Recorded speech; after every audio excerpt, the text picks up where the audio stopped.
WCBI News at 6 starts now. Good evening, everyone. A criminal investigation is underway into a former campground employee holding a gun and demanding a couple leave the property. It happened at the Campgrounds of America this past Sunday in Wcbi County. A video was posted on Facebook and then went viral. Our Quentin Smith was at a press conference today. So, Quentin, have any charges been filed in this investigation? Joey, so far no charges have been filed, and that's because investigators are still waiting to receive a formal statement from Franklin and Jessica Richardson. That's the couple who's involved in this incident. Now, so far, the sheriff's and district attorney's office have collected video of the alleged incident. They've also spoke with Ruby Howell. She's the woman on video seen holding the gun. Now, at this time, District Attorney Scott Colomb says he cannot go into detail about what Howell says led up to this incident. Now, if she's charged, Howell could face misdemeanor charges of brandishing a firearm and simple assault by threat. However, Colomb says in order to have this investigation move forward, they need to have that statement from the couple.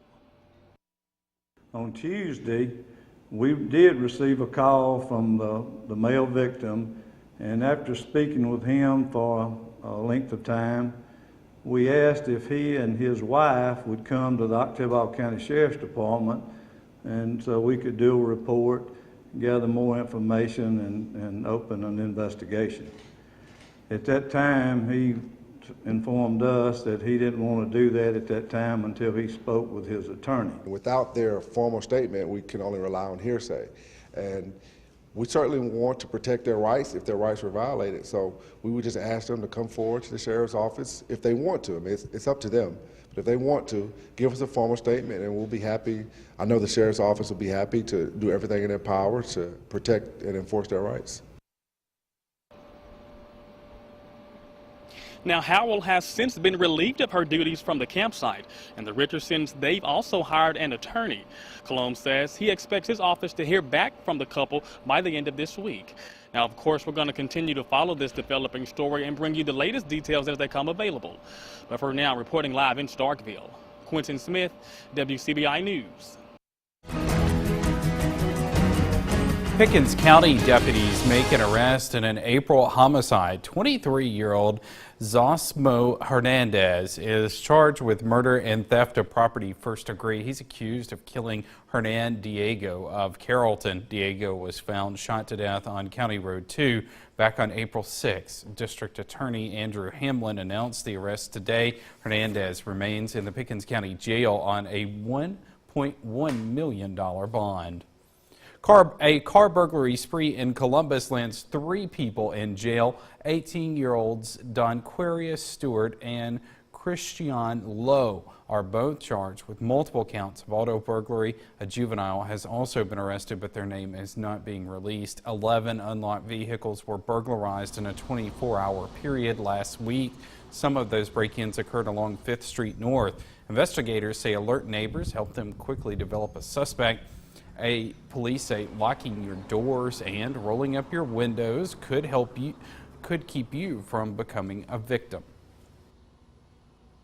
See that there's a camera or laptop or iPhone laying in the seat, it's real easy. Or if there's money in the coin holder or in this, it's real easy. Or if I look in the back seat and I see there's a gun or backpack or something of value, it's real easy for me to just reach in there and get it. And we want to eliminate that by just following these little simple principles. Lock up your cars, remove valuables. If you see anything suspicious in your neighborhood, you're encouraged to call police. Time to turn things over to Chief Meteorologist Keith Gibson, who joins us with a first look at our forecast. Keith? Joy, right now we have temperatures in the 80s. We have a mix of sun and clouds across the region. A few isolated showers earlier today. Right now, most of us staying dry. What little rain we did have was concentrated across the northern part of the area, but really more nothing than anything else. And we have some scattered clouds, most of the showers now toward northeast and toward southwest. Can't rule out an isolated shower over the next hour or two, but most spots will remain dry here. 80s, then some 70s lows tonight, down into the 60s. Keep watering, that is my advice. More sun heading into the weekend. Your full forecast coming up. From Capitol Hill to his home state of Mississippi, Senator Thad Cochran was known to work across party lines. Cochran died early this morning in Oxford. Cochran resigned from the Senate in April 2018 due to health concerns. The Pontotoc native spent 45 years in Washington, first as a representative, then for the majority of his career as a senator.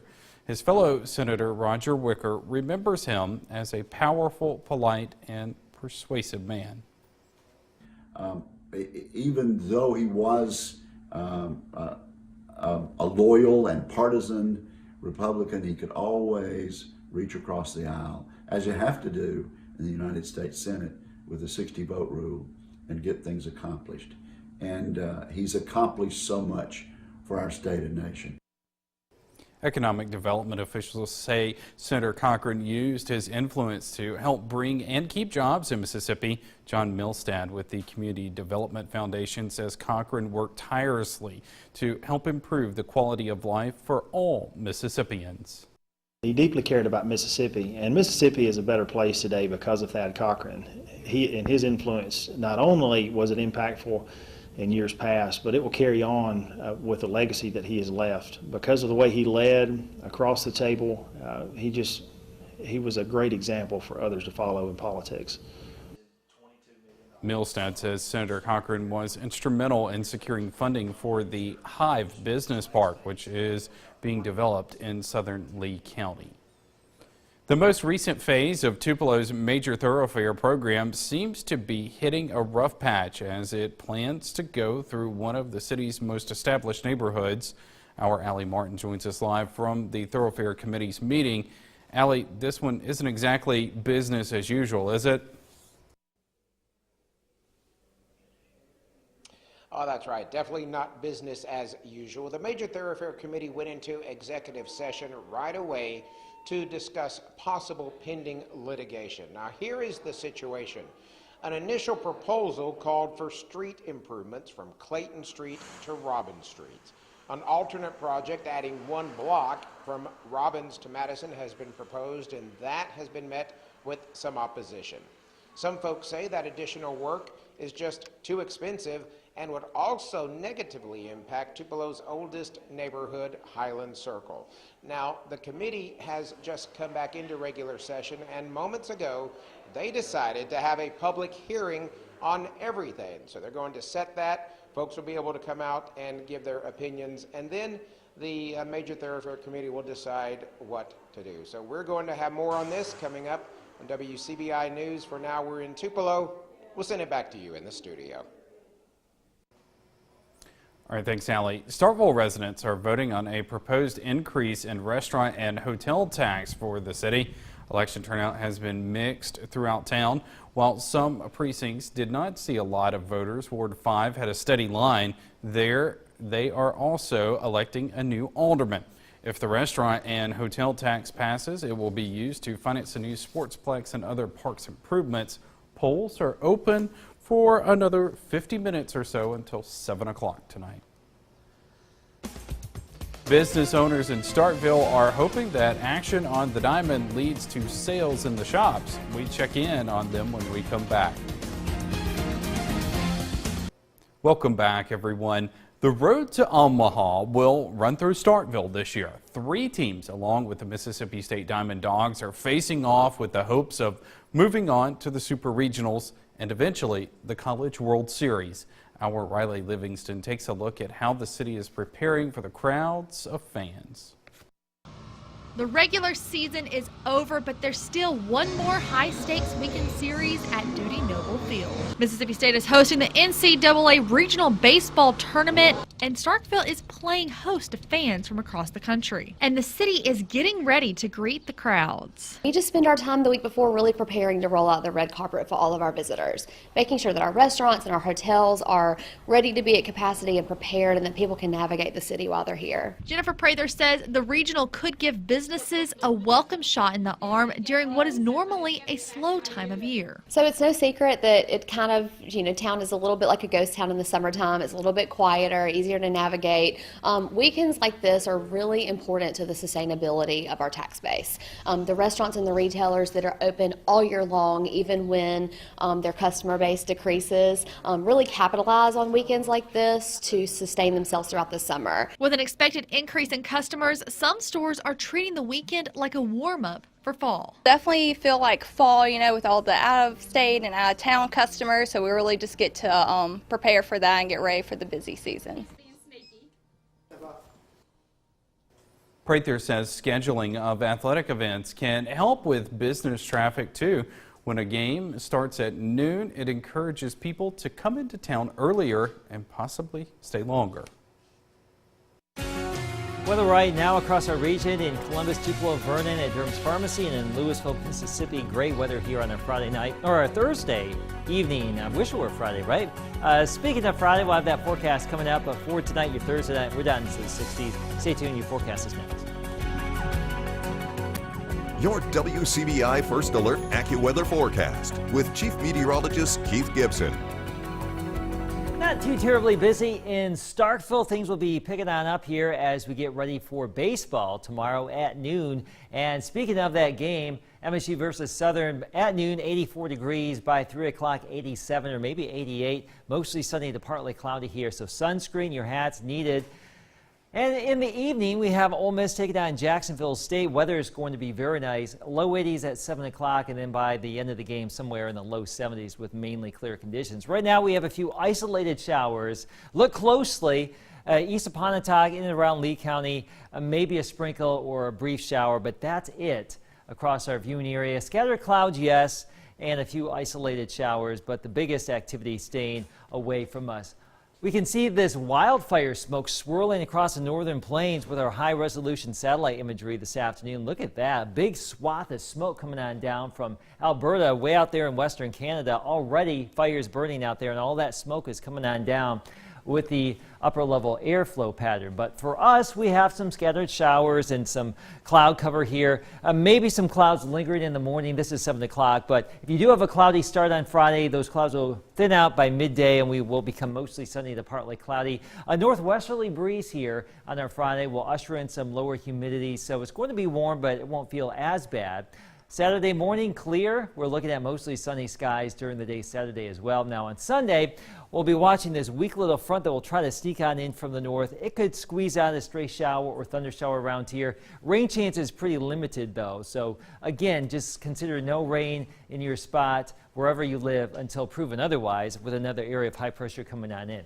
Here's our planner for Friday, 7 o'clock, 69. Yes, there could be some additional cloud cover around by noon. We are back into the 80s, upper 80s, our forecast high. It would appear in many spots. About 87 in Tupelo, down in the Columbus area, 88 degrees, perhaps 90 in Macon, 88 in Louisville. And in West Alabama, too, mostly sunny to partly cloudy in the afternoon. Winds from the northwest 5 to 15, 86 for you in Sulligent. Here's your AccuWeather 7-day forecast. Pretty warm, pretty dry for the next 7 days. Upper 80s to low 90s. Lows mainly in the 60s here, maybe as low as 62 tomorrow night. So that's a testament to this lower humidity coming our way. Again, there could be a stray shower or storm Sunday. Just a 20% chance there. Also Tuesday, Wednesday, and Thursday. All right, the road to Omaha officially begins in the Magnolia State tomorrow. More information on the Oxford and Starkville Regionals next in sports. WCBI Sports with Courtney Robb is brought to you by your local Ford dealers. Go further. The road to Omaha officially begins on Friday with a noon first pitch for Mississippi State. The Diamond Dogs have some unfinished business from last season, but to get to the finish line, the Bulldogs will need to start from the very beginning. A regional at the New Dude against Southern University. Luckily for State and head coach Chris Lemonis, this Bulldog team has plenty of success and experience in the postseason. Lemonis comments on what makes a postseason team so great. As a coach to this point, and you let loose of the reins, and it's a player-driven. The teams that get to Omaha and the teams that play great in the postseason, they're player-driven. And we've really been player-driven since the day I showed up on campus. We have a great culture inside our clubhouse and a huge expectation of what they want to achieve. You can't really compare anything to last year. Last year's over. Last year was a very, very crazy ride. This year is going a lot smoother, and we plan to keep it that way.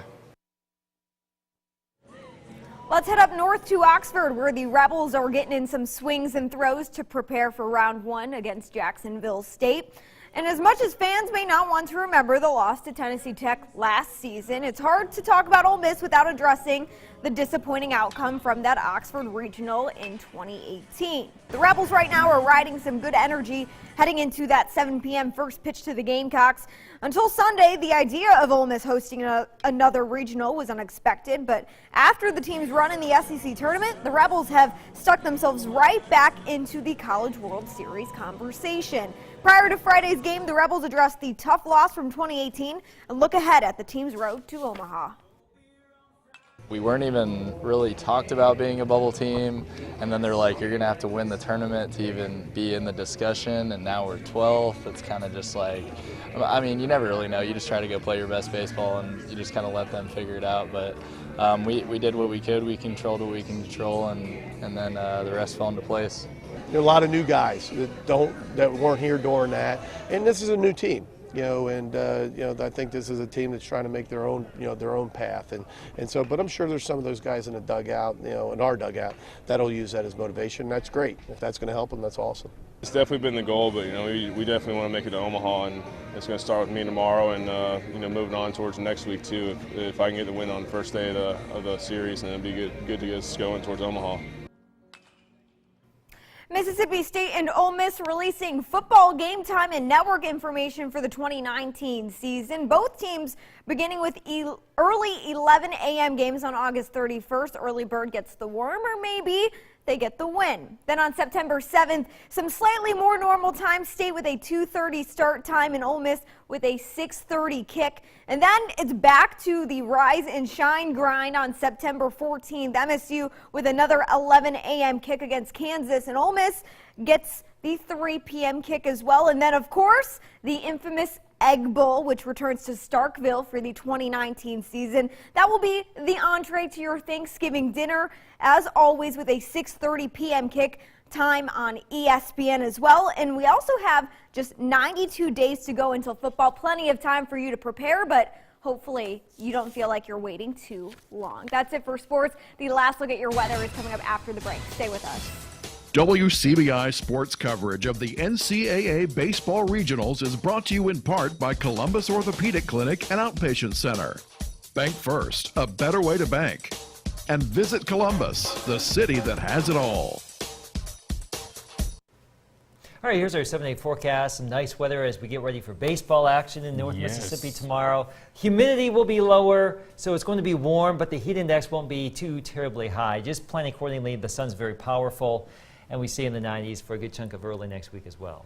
I know lower humidity in Mississippi is relative, but hey, we'll take it. Absolutely. Any little bit you can get going into June is very helpful. True statement. All right, thanks, Keith. And yeah, make sure you wear plenty of sunscreen. You'll need it. All right, thanks for joining us, everyone. Have a great night.